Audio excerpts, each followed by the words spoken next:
నమస్తే అందరికీ. నేను మీ తెలంగాణ అమ్మాయి రజిత. మేము ఈరోజు పాపులేషన్ కంట్రోల్ చేయడం కోసం ఒక స్కిట్ చేసినాము. ఆ స్కిట్ ఎట్లా చేసామో ఈ వీడియోలో చూసేయండి. అందరికీ నమస్కారం. మేము Yashoda Lakshmi college of nursing Gowdavelli నుండి వచ్చాము. ఇక్కడ మనందరం ఎందుకు సమావేశం అయ్యామంటే వరల్డ్ పాపులేషన్ డే సందర్భంగా జనసంఖ్య పెరగడం వల్ల ఎన్నో సమస్యలు ఎదుర్కొంటున్నాము.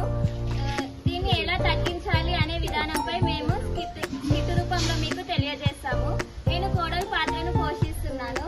భర్త, పిల్లలు, జనాభా, ఆంటీ, నర్సు, అత్తమ్మ, కుటుంబ నియంత్రణ పద్ధతులు.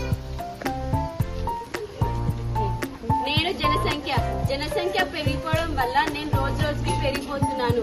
ఇలానే జనసంఖ్య పెరిగితే మనకు చాలా ఇబ్బందులు వస్తాయి.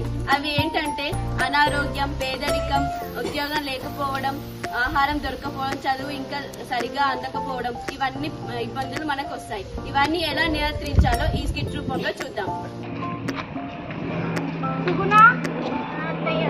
మాకు ఒక మగ పిల్లగాడు కూడా ఇవ్వలేకపోతున్నాం. మా ఇంటికి ఒక అరిష్టంగా తయారవుతుంది. ఈసారైనా ఓ పిల్లలు ఇస్తావా లేదా?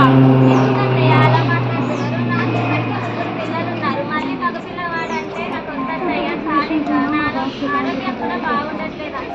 నేను కూడా ఆడపిల్లనే కదా, ఎందుకు అర్థం చేసుకోరు? ఏంటి నువ్వు నాకేదో చెప్తావా? రఘు అమ్మ చూడరా మీ పిల్లలు ఏం మాట్లాడుతున్నావు? చూస్తే గొడవ పడుతూనే ఉంటారా? అబ్బాయి కావాలి అంటున్నారు అత్తయ్య. నేనేం అడిగిండ్రా? ఒక మనవాడు కావాలని అంటున్నా. నిజమే కదా, ఒక మగ పిల్లలు ఇవ్వలేదు. మగ పిల్లవాడు ఇవ్వలేను అంటే అది నా ఒక్కదానికి అబ్బాయి కాదు కదా. నాకేదో చెప్తావా? నేను ఇంట్లో ఉండను, ఏముండను. ఎప్పుడు చూసినా మగ పిల్లవాడు అని టార్చర్ పెడుతున్నారు. పాపను తీసుకొని నేను వెళ్ళిపోతాను. అమ్మ సుగుణ ఆగమ్మా, ఎక్కడికి వెళ్తున్నారు? ఇంటికి వెళ్ళిపోతాను అంటే మా ఇంట్లో చాలా ఇబ్బంది పెడుతున్నారు. అబ్బాయి కావాలి, అబ్బాయి కావాలి. బాధపడకమ్మా, మనం పిహెచ్సిలో ఉన్న సిస్టర్ దగ్గరికి వెళ్దాం. ఆమెనే మీ ప్రాబ్లంకి పరిష్కారం చూపిస్తాం.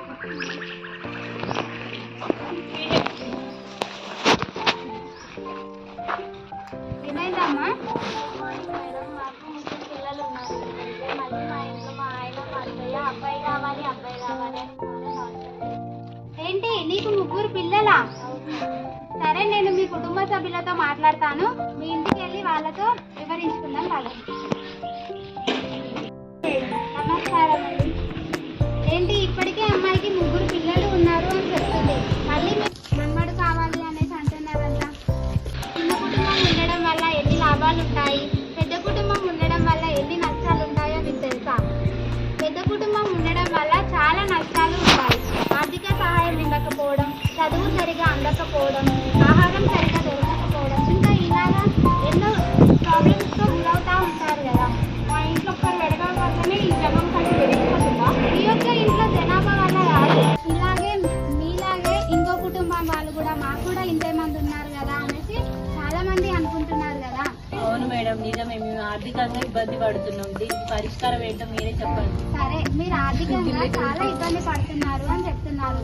మీకు నేను ఒక సలహా ఇవ్వాలి అనుకుంటున్నాను. అవి మీరు పాటించండి.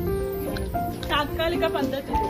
నేను నీరోజుని ఇద్దరికి ఉపయోగపడతాను. ఆడవారికి, మగవారికి చాలా తక్కువ ధరలో లభిస్తాను. అందరికీ అందుబాటులో ఉంటాను. నేను ప్రాపర్టీని నన్ను శరీరంలో ఉంచుకోవడం వల్ల గర్వం రాకుండా అడ్డుగా ఉంటాను.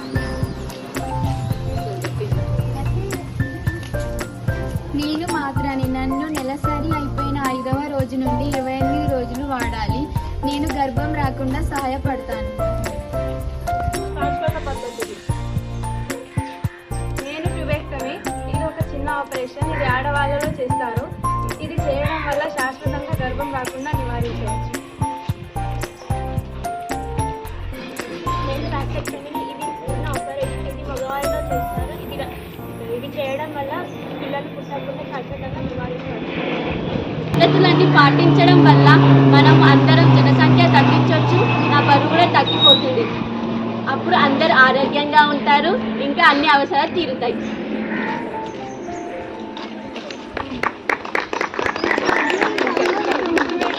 జనసంఖ్యని ఎలా తగ్గించాలో మీ అందరికీ అర్థమైందని మేము ఆశిస్తున్నాం.